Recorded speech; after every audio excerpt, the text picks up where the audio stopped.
बिस्मिल्लाहिर्रहमानिर्रहीम। अस्सलाम वालेकुम स्टूडेंट्स। आज का हम लेक्चर जो डिस्कस करेंगे वो होगा सॉलिड्स के बारे में। डियर स्टूडेंट, हमने जो चैप्टर स्टार्ट किया था उसके दो पोर्शन हैं, लिक्विड्स एंड सॉलिड। सॉलिड इसका दूसरा पोर्शन है जिसमें हम सॉलिड की प्रॉपर्टीज़ को डिस्कस करेंगे, उसकी कुछ टाइप्स को डिस्कस करेंगे। सबसे पहले हम ये देख लेते हैं कि सॉलिड होता क्या है। स्टूडेंट्स, आपने लोअर क्लासेस में ये पढ़ा होगा कि जब हम मैटर की तीन स्टेट के बारे में बात करते हैं, सॉलिड, लिक्विड एंड गैस के बारे में, तो उसमें हम पार्टिकल की अरेंजमेंट की बेस पे बेसिकली हम कहते हैं कि मैटर की तीन स्टेट होती हैं, सॉलिड, लिक्विड एंड गैसेस, जिसमें सॉलिड के पार्टिकल्स की अगर हम बात करें तो उनके अंदर एक ख़ास अरेंजमेंट जो है वो मौजूद होती है। लिक्विड में हम देखते हैं कि ये थोड़ा रैंडम हो जाते हैं और गैसेस में ये और ज़्यादा रैंडम और इनके दरमियान जो डिस्टेंस है वो और ज़्यादा बढ़ जाता है। तो सॉलिड की अगर हम बात करें तो सॉलिड बेसिकली रिजिड होते हैं, हार्ड होते हैं। अगर हम इनके मॉलिक्यूल्स के दरमियान या फिर इनके आयंस के दरमियान या फिर इनके एटम्स के दरमियान हम इंटरमॉलिक्यूलर फोर्सेस की बात करें तो वो इंटरमॉलिक्यूलर फोर्सेस स्ट्रॉन्ग होती हैं। इनकी डेफिनेट शेप होती है और इनका डेफिनेट वॉल्यूम होता है। ये सारी प्रॉपर्टीज़ एक सॉलिड की होती हैं जिसके अंदर इनकी ये जो प्रॉपर्टीज़ आती हैं वो इनकी बेसिकली अरेंजमेंट की बेस पे आती हैं, अरेंजमेंट की वजह से आती हैं।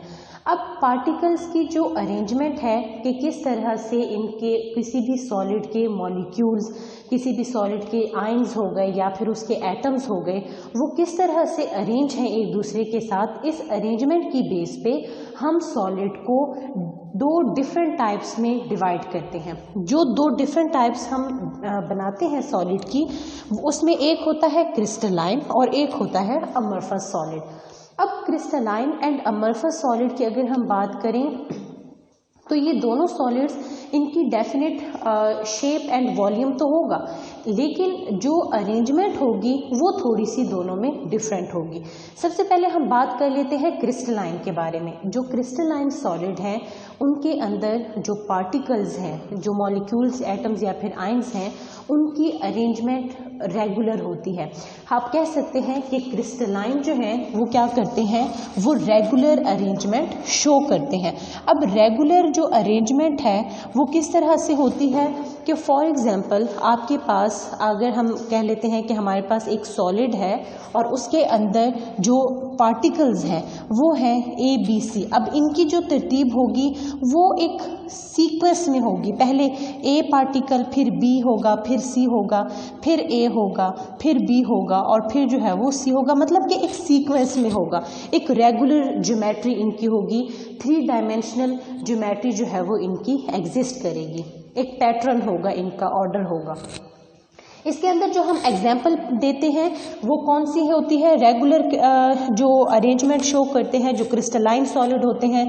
डेली लाइफ में हम जो नमक यूज़ करते हैं, NaCl हो गया, हम शुगर यूज़ करते हैं, वो एक क्रिस्टलाइन सॉलिड है। या फिर हम डायमंड की एग्जाम्पल ले लें, वो भी क्या है कि एक क्रिस्टलाइन सॉलिड की एग्जाम्पल में आ जाता है। उसके बाद हम बात करते हैं अमorphous सॉलिड की। अमorphous सॉलिड यूजुअली कहा जाता है, इनको जो दूसरा नाम दिया जाता है वो सूडो सॉलिड का भी दिया जाता है। इनको शेपलेस सॉलिड भी कहा जाता है। ये वो सॉलिड हैं जिनमें जो अरेंजमेंट है पार्टिकल्स की वो रेगुलर नहीं होगी। मीन्स जो पार्टिकल्स अरेंज होते हैं उनका जो सीक्वेंस होता है वो एक ख़ास सीक्वेंस नहीं होता। कि जैसे हमने बात की कि हमारे पास एक सॉलिड है और उसके अंदर हम कहते हैं कि जो पार्टिकल्स हैं वो ए बी सी पार्टिकल मौजूद हैं। अब ये जो पार्टिकल हैं ये कहीं कहीं पर जाके क्या करेंगे कि तरतीब शो करेंगे, मतलब ए बी सी हो गया, लेकिन फिर वैसे इनकी कोई तरतीब नहीं होगी। ए है, बी है, या फिर जो है वो सी है, या फिर यहाँ पर जो है वो ए आ जाता है, यहाँ पर बी आ जाता है। इस तरह से इनकी कोई तरतीब नहीं होगी, कोई सीक्वेंस नहीं होगा इनका। बाज़ जगहों पर सीक्वेंस थोड़ी देर के लिए शो हो रहा होता है, लेकिन यूजुअली अगर हम ओवरऑल देखेंगे तो कोई सीक्वेंस जो है वो शो नहीं होगा। ये सॉलिड जिनके अंदर अरेंजमेंट, एक पैक्ड अरेंजमेंट नहीं होती, एक रेगुलर ऑर्डर नहीं होता पार्टिकल्स की अरेंजमेंट का, उनको हम नाम देते हैं अमरफस सॉलिड का। अगर हम इसकी एग्जाम्पल की बात करें तो इसकी एग्जाम्पल में हमारे पास ग्लास आ जाता है, ग्लू आ जाता है, रबर जो है वो आ जाता है।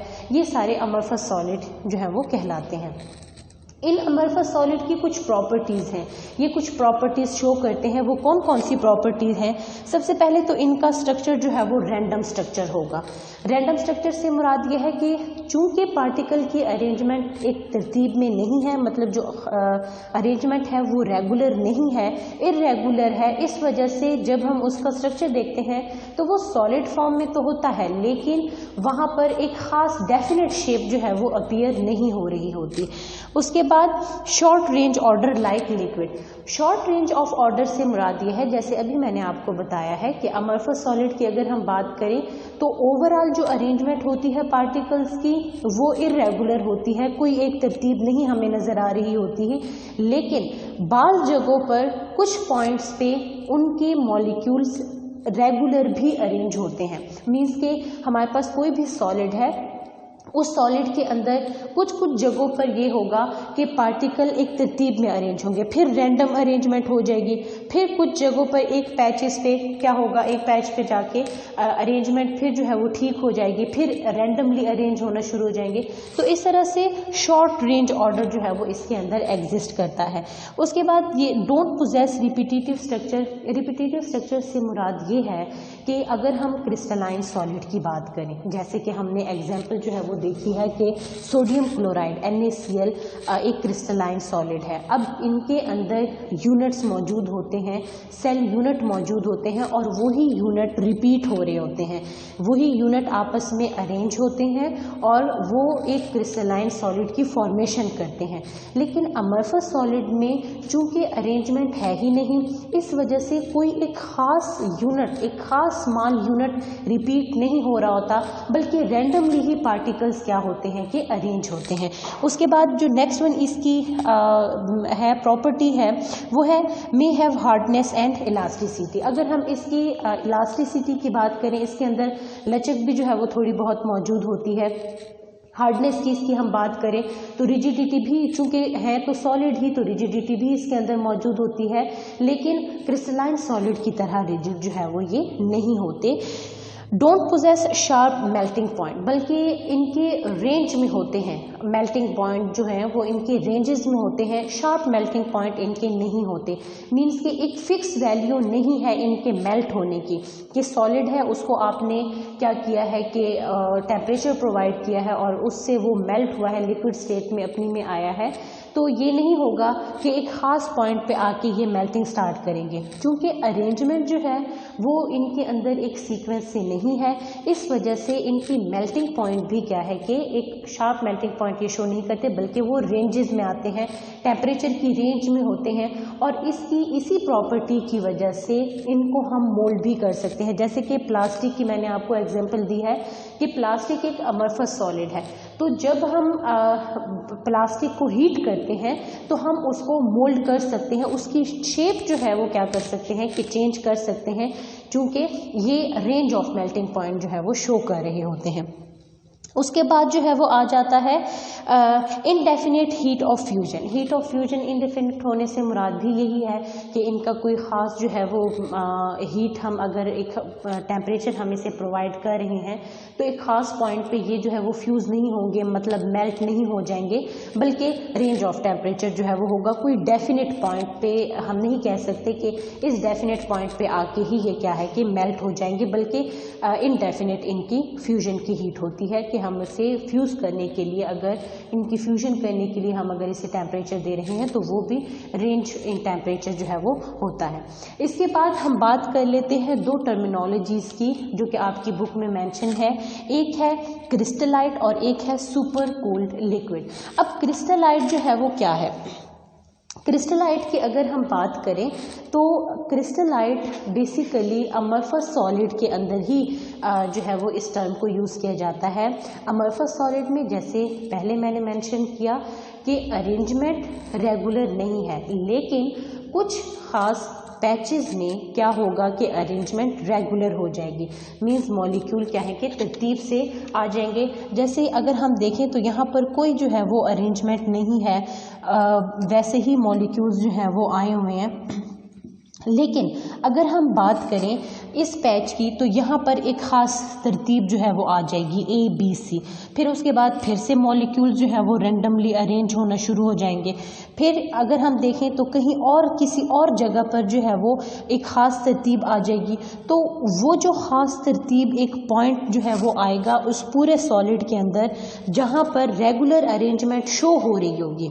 है अमorphous सॉलिड, ओवरऑल रैंडम अरेंजमेंट है, लेकिन दरमियान में कुछ जगहों पर रेगुलर अरेंजमेंट है, तो उस जगहों को हम नाम देते हैं क्रिस्टलाइट का, जहाँ पर रेगुलर अरेंजमेंट जो है वो शो हो रही है।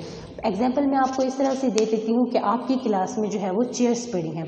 अब उन चेयर्स को हम बेतरतीबी से रख देते हैं, लेकिन हम दरमियान में 3-4 चेयर्स को तरतीब से सेट कर देते हैं। फिर हम एक दूसरे कोने में उन चेयर्स को, फिर हम 3-4 चेयर्स को जो है वो तरतीब से रख देते हैं।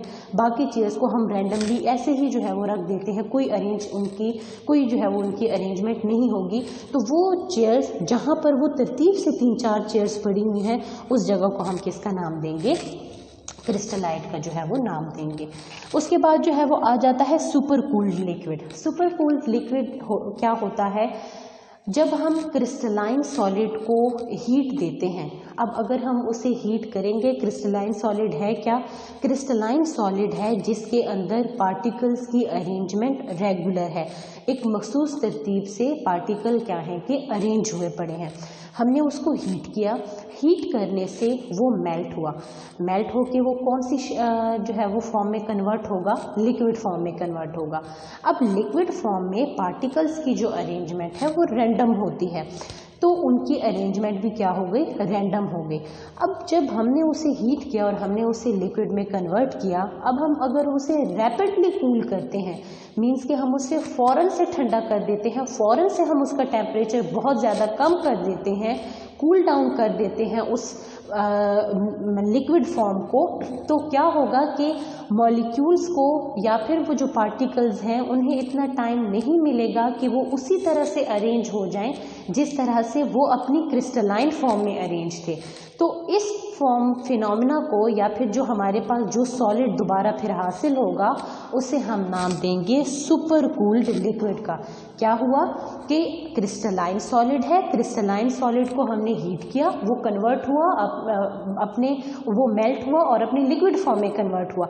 क्रिस्टलाइन फॉर्म में उनके पार्टिकल्स की अरेंजमेंट जो है वो रेगुलर थी। लिक्विड फॉर्म में जब आया तो अरेंजमेंट क्या हो गई? रैंडम हो गई। अब उस लिक्विड फॉर्म को हमने फ़ौरन से कूल डाउन किया, हमने एकदम से उसे इतना ज़्यादा जो है वो कोल्ड टेम्परेचर प्रोवाइड किया, मतलब इतना ज़्यादा हमने उसके टेम्परेचर को कम कर दिया कि वो दोबारा से सॉलिडिफाई हो गए। लेकिन इस बार जब वो सॉलिडिफाई हुए तो उनके पार्टिकल्स को इतना टाइम नहीं मिला कि वो अपनी उसी तरह से अरेंजमेंट शो कर पाए जिस तरह से उन्होंने क्रिस्टलाइन फॉर्म में शो की थी। तो जो सॉलिड फिर हमें हासिल होगा तो उसे हम फिर कहेंगे कि सुपर कूल जो है वो लिक्विड है, ये कि हमने इसको फ़ौरन से क्या किया है? कूल डाउन किया है। तो ये स्टूडेंट आपका आज का लेक्चर था जिसके अंदर हमने सॉलिड का इंट्रोडक्शन देखा कि बेसिकली सॉलिड होते क्या हैं और उनको कितनी क्लासेस में जो है वो डिवाइड किया जाता है। Thank you so much.